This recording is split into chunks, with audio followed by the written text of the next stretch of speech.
नमस्कार, आदाब, जय भीम। आज 1 मई है और 1 मई को मज़दूर दिवस मनाया जाता है। श्रमिक कल्याण समिति के राष्ट्रीय अध्यक्ष अख्तर अली साहब हैं। इनसे पूछेंगे कि इनका संगठन मज़दूरों के हितों में किस स्तर तक काम करता है? पहले तो मई दिवस की सबको हार्दिक बधाई। ये हमारा राष्ट्रीय त्योहार है। ये सबसे बड़ी बात तो ये है कि हमारे मजदूरों को कमी हम लोगों के अंदर है कि हम लोग जागरूक नहीं कर पा रहे। अमेरिका में एक शहर है, उस शहर का नाम है शिकागो। शिकागो से ये मजदूरों को आंदोलन चला, जो 8 घंटा अधिकार मिला, यह अमेरिका के शिकागो शहर से मिला है।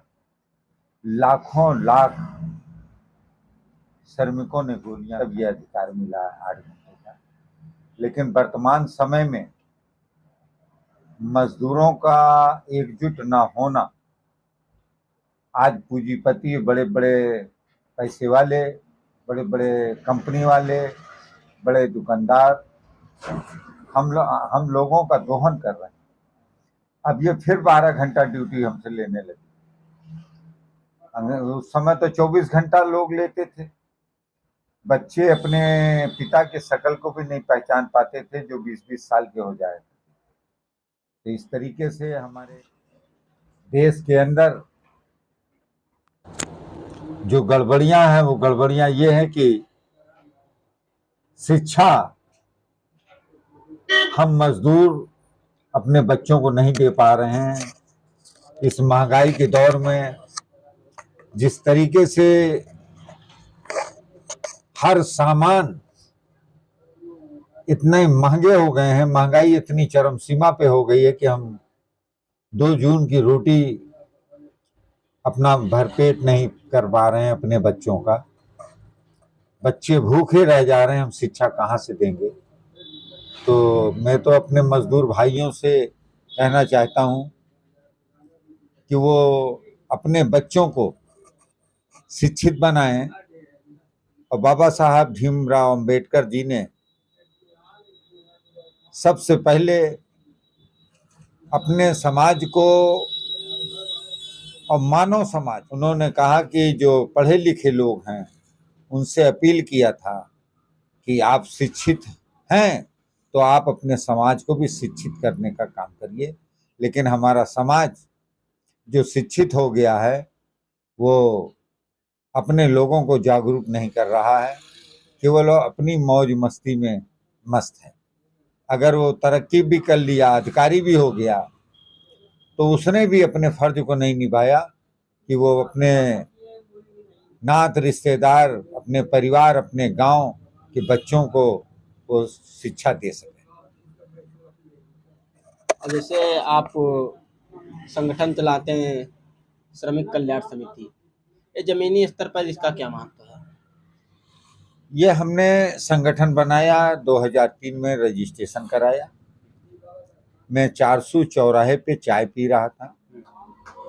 डॉक्टर कुमुद शर्मा जी के हॉस्पिटल के और आगे शाहगंज के 2 मजदूर थे, वो नए की खुदाई कर रहे थे और बगल से दीवार गिरी और वो मर गए। उस समय मजदूर की मजदूरी 75 रुपए थी। वो बेचारे शाहगंज से आए थे 75 रुपया मजदूरी कमाने के लिए, और उनको 75 पैसा नहीं मिला और उनकी जान चली गई। जब जान चली गई तो मैं उस समय वहीं था। तुरंत मैंने उच्च अधिकारियों से संपर्क किया। सभी अधिकारी मौके पे आए और मैंने उनसे कहा कि इस मजदूर के साथ नाइंसाफी नहीं होनी चाहिए। अधिकारियों ने लिखा पढ़ी किया। हमारे कहने पे उस मजदूर को मजदूरी उसके परिवार को मिली, सरकार द्वारा भी सहयोग दिलाया गया। लेकिन हमको कष्ट हुआ कि आया था 75 रुपया कमाने के लिए, 75 पैसा नहीं ले जा पाया और स्वर्गवास उसका हो गया। इसी पे मैंने संगठन बनाया और संगठन बनाने के बाद मैं प्रत्येक श्रमिकों का इंश्योरेंस करा के मैं चल रहा था। 2003 से कई हजार मैंने मजदूरों को इंश्योरेंस कराया और कराने के बाद मैं उनका संघर्ष करता रहा।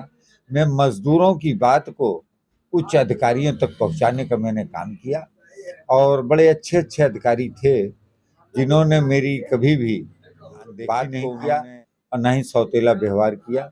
किसी भी समस्या को लेकर मैं पहुंचा तो अधिकारियों ने बड़ा सम्मान दिया और अधिकारियों ने उस कार्य को किया। आज 1 मई है, हर वर्ष में कोतवाली चौराहे पे मई दिवस मनाया जाता था। कुछ आर्थिक स्थिति और कुछ पारिवारिक समस्याओं के कारण हम इस मई दिवस को नहीं मना पा रहे हैं, लेकिन दिल और दिमाग से हम मई दिवस को मना रहे हैं। लेकिन साथ ही साथ हमने अपील किया है मजदूरों से कि जो शराब पीते हैं, जो अधिक शराब पीते हैं वो कम पिएं, जो कम पीते हैं वो छोड़ दें, इसलिए कि इस शराब का सबसे बड़ा विनाश का कारण ये हमारे समाज में शराब है। इसका डॉक्टर भीमराव अंबेडकर साहब ने भी विरोध किया, इस्लाम धर्म ने भी विरोध किया, सभी धर्म ने विरोध किया। राष्ट्रपिता महात्मा गांधी जी ने इस पे सबसे बड़ा विरोध किया कि शराब पीने वाला व्यक्ति और शराब बेचने वाला व्यक्ति और शराब जिस मुल्क में बिक रही है वो मुल्क समझ लीजिए गुलामी बेहतर है, शराब बेहतर नहीं है। तो शराब इतना वर्जित है कि शराब के कारण आज हमारा देश और हमारे लोग एकदम समझ लीजिए कि गर्क की तरफ जा रहे हैं। दुर्दशा उनके परिवार की भी हो रही है, वो अपने माता पिता की भी सेवा नहीं कर पा रहे हैं, ना ही अपनी पत्नी अपने बच्चों। इसलिए मैं अपील करना चाहता हूँ बड़े बड़े नेताओं को भी आगाह करना चाहता हूँ कि अगर उनके अंदर ताकत है और निष्पक्ष अगर समाज में वो कुछ करना चाहते हैं या करने की भावना है तो वो स्पष्ट करें। इस शराब को देश से बंद होना चाहिए, एकदम पूरे भारतवर्ष में शराब से मुक्ति मिलनी चाहिए, किसी भी जगह शराब नहीं बिकनी चाहिए। आप शराब के विरोध में है, कहा जाता है कि शराब से आर्थिक समस्या में मदद मिलती है देश को। नहीं, देश को मिलती है, तमाम विभिन्न साधन हैं सरकार को पैसा कमाने की। कोई जरूरी है कि हम शराब से ही देश की तरक्की हो, और जिससे हमारे बच्चों का भविष्य बिगड़ रहा है, हमारे परिवार बिगड़ रहे हैं, हमारे घर बिगड़ रहे हैं। जब हम ही नहीं रहेंगे तो देश रह के क्या करेगा। इसलिए हमें भी रहना जरूरी है और देश भी रहना जरूरी है। इसलिए उसका रास्ता है कि हम लोग जो तो शराब पीना बंद करें। अच्छा, आपको जरूरी क्या, मतलब ऐसा क्या हुआ कि आपको संगठन बनाना पड़ा?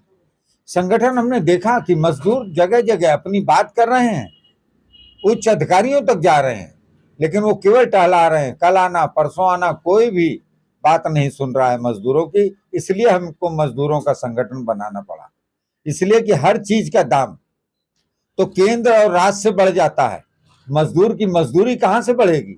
इसलिए मैंने जौनपुर जिले में मजदूर की मजदूरी मैंने जौनपुर से तय किया कि मजदूरी हम करेंगे तो मजदूरी भी हम ही तय करेंगे। मजदूरी हम करेंगे तो मजदूर की मजदूरी भी हम ही तय करेंगे। हमारा ये नहीं कि केंद्र से कोई हमारा जो तो वो करेगा तय, हम तय नहीं करने देंगे किसी को, हम स्वयं तय करेंगे। जिस तरीके से एक दुकानदार अपने सामान का अपना रेट लगाता है तो हम अपनी मेहनत का हम स्वयं रेट लगाएंगे। पहले 8 घंटा था, 8 घंटा से 12 घंटा हुआ, अब इस पे क्या कहेंगे? ये तो घोर जो तो अन्याय हो रहा है मजदूरों के साथ, एकदम शोषण हो रहा है, जबरदस्त शोषण किया जा रहा है। तो श्रमिक कल्याण समिति का जमीनी स्तर पर क्या जमीनी स्तर पे हम लोग काम कर रहे हैं, जागरूक कर रहे हैं। आज हमारा समाज काफी जागरूक हो गया है, इतना जागरूक हो गया है कि अगर किसी भी रिक्शे पे कोई बिना पैसा दे के जाना चाहता है तो वो नहीं जा सकता। ये हमने एक जागरूकता फैलाई है और उस जागरूकता से हमको जगह जगह देखने को भी मिलता है। चलिए, धन्यवाद सर।